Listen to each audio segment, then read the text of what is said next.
Assalamualaikum warahmatullahi wabarakatuh. Perkenalkan, nama saya Desi Ramadhani, NIM saya 1702542444025. Saya dari jurusan Teknologi Hasil Perikanan Universitas Maritim Raja Ali Haji. Kali ini saya akan membahas materi tentang nutraseutika hasil perikanan.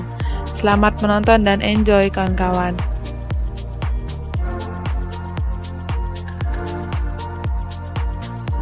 Apa itu nutraseutika? Nutraceutikal atau nutraceutik adalah istilah yang berasal dari gabungan kata nutrisi dan farmasi. Nutraceutikal adalah jenis makanan yang memiliki manfaat untuk kesehatan secara medis, termasuk pencegahan dan pengobatan penyakit. Istilah ini diperkenalkan di akhir tahun oleh Stephen DeVillis tahun 1980-an, pendiri dan ketua Foundation for Innovation in Medicine. Makanan seperti ini sering disebut functional food atau pangan fungsional, yang menandakan bahwa komponennya dapat memberikan manfaat untuk kesehatan. Lebih dari sekedar nutrisi dasar, contohnya adalah sayuran, buah-buahan, ikan, serta makanan yang telah diperkaya atau fortified. Meskipun seluruh makanan bermanfaat karena menyediakan zat gizi, nutraceutikal mengandung bahan-bahan yang meningkatkan kesehatan atau komponen-komponen alamiah yang memiliki manfaat kesehatan potensial terhadap tubuh. Atribut fungsional sejumlah makanan tradisional telah ditemukan saat produk-produk makanan baru sedang dikembangkan dan mengandung komponen yang bermanfaat.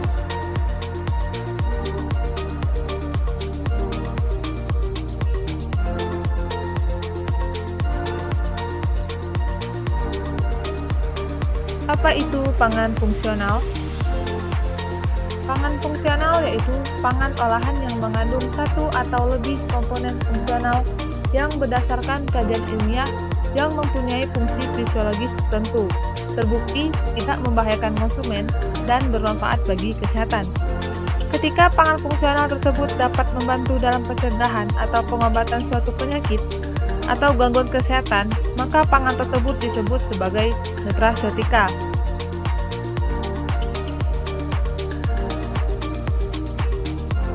Protein.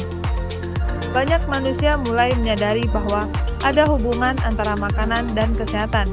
Manusia telah mengetahui bahwa ikan merupakan hewan yang mempunyai nutrisi tinggi dan dikenal sebagai sumber protein, lemak, dan omega 3 yang bermanfaat bagi tubuh. Fungsi protein tersebut antara lain digunakan sebagai pembangun struktur utama dalam sel, enzim dalam membran, hormon, dan alat pembawa. Dilihat dari sisi nutrisi, protein merupakan sumber energi dan asam amino yang penting untuk pertumbuhan dan perbaikan sel. Peptida bioaktif hidrolisa protein ikan telah menunjukkan banyak potensi bioaktivitas diantaranya sebagai antihipertensi, antitrombotik, antikoagulan, imunomodulator, dan antioksidan. Protein daging ikan berenergi gizi karena mudah dicerna dan digunakan oleh tubuh. Kadar protein di dalam daging ikan berkisar antara 18-20%. Konsumsi ikan 1-2 kali per minggu, khususnya ikan yang mengandung EVA dan DHA yang tinggi, dapat mereduksi resiko penyakit jantung hingga 36% menurut Delirious et al. 2009.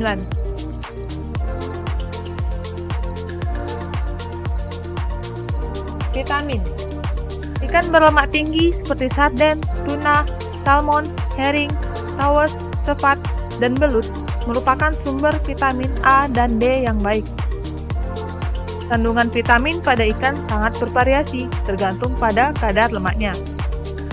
Ikan sardin mengandung 4.500 IU vitamin A dan 500 IU vitamin D setiap 100 gram daging, dengan rata-rata 125 mikrogram per ikan. Vitamin A baik ditemukan di spesies ikan kecil menurut Penu Gopal tahun 2010.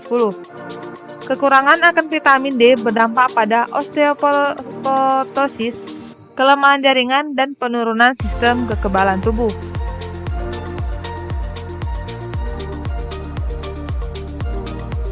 Selanjutnya yaitu mineral. Mineral merupakan senyawa organik yang tersimpan dalam makanan. Mineral dibagi menjadi beberapa senyawa antara lain mayor mineral dan trace element. Mayor mineral dalam tubuh manusia tersedia lebih dari 5 gram, termasuk diantaranya adalah kalsium, besi, natrium, klorida, dan magnesium. Hewan laut banyak mengandung vitamin dan mineral. Organisme lautan banyak mengandung vitamin A dan D. Selain banyak mengandung vitamin, organisme lautan juga kaya akan mineral. Mineral penting lebih banyak terdapat dari hewan laut dibandingkan dari organisme darat. Selain itu, limbah hasil perikanan merupakan sumber mineral yang bagus karena kandungan mineralnya tinggi, menurut Venu Gopal tahun 2010. Kerang umumnya kaya akan mineral 2 kali lebih banyak dibandingkan dengan ikan pada umumnya. Kerang kaya akan zinc, besi, dan tembaga. Natrium pada produk olahan dan produk ikan, contohnya adalah ikan beku, ikan kaleng, ikan asap, dan ikan asin, pada umumnya bernilai tinggi berkisar antara 300 hingga 900 mg per 100 gram. Menurut Venu Gopal tahun 2010. Dilanjutkan dengan bahan tambahan pada produk pangan. Bahan tambahan pada produk pangan kali ini yaitu ada hidrokoloid. Hidrokoloid merupakan komponen polimer yang dapat larut dalam air dan mampu membentuk koloid, dapat mengentalkan atau membentuk gel dari suatu larutan. Hidrokoloid dimanfaatkan sebagai pembentuk gel, pengental, emulsifer, perekat, penstabil, dan pembentuk lapisan film. Hidrokoloid dapat diekstraksi dari berbagai tumbuhan dan laut. Contohnya adalah rumput laut. Yang kedua itu ada karotenoid. Karotenoid di sini memberikan warna kuning, oranye atau merah pada kulit, cangkang atau eksoskeleton pada hewan laut. Contohnya adalah cangkang kepiting dan cangkang udang.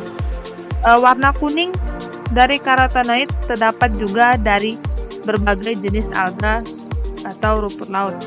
Karotenoid bersifat larut dalam lemak dan terikat pada lipoprotein yang berbeda.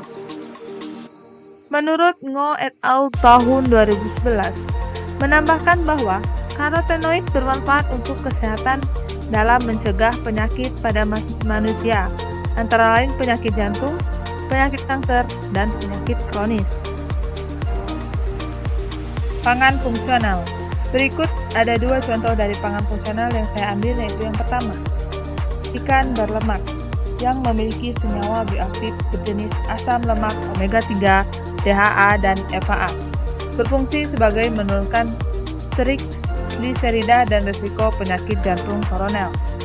Omega 3 atau disebut asam lemak tak jenuh ganda atau polyunsaturated fatty acid yang biasa disingkat dengan PUFA, yang bersumber dari laut atau sumber lainnya, sebagian besar adalah asam eicosapentaenoat atau EPA dan asam docosahexaenoat atau DHA. Pada manusia, asam linoleat dapat dikonversi menjadi EPA dan DHA melalui tahap elongasi dan desaturasi. Namun secara umum, seafood merupakan sumber utama PUFA. Kandungan docosahexaenoat atau DHA pada minyak ikan relatif lebih kecil dibandingkan dengan EPA atau DHA. Namun, peran DHA sama pentingnya dengan peran EPA dan DHA. Banyak fakta membuktikan bahwa asam lemak omega 3 memberikan banyak manfaat pada kesehatan tubuh manusia. DHA penting bagi pengembangan sistem saraf bayi pada trimester ketiga pada saat wanita hamil, dan juga pada saat bayi dan anak-anak. Oleh karena itu, wanita hamil disarankan untuk meningkatkan asupan DHA dan susu formula yang mengandung DHA dalam jumlah yang mencukupi. Berikut merupakan minuman fungsional dari teripang. Senyawa bioaktifnya ada antioksidan, berfungsi sebagai penangkal radikal bebas di dalam tubuh. Seperti sudah dijelaskan sebelumnya, antioksidan bersifat menangkal radikal bebas. Jika dibiarkan, radikal bebas dapat menyebabkan kerusakan pada sel-sel tubuh yang sehat. Radikal bebas ditengarai sebagai penyebab berbagai penyakit seperti penyakit kanker, penyakit jantung, berkurangnya kemampuan penglihatan, hingga Alzheimer. Antioksidan sebagai penetralisir sifat reaktif. Radikal bebas dapat mencegah penyakit-penyakit tersebut, tetapi pengaruhnya akan lebih besar jika antioksidan dikonsumsi dalam bentuk alaminya, bukan dikonsumsi dalam bentuk suplemen.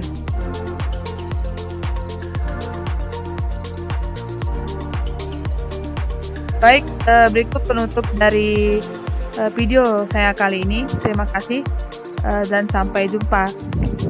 Wassalamualaikum warahmatullahi wabarakatuh.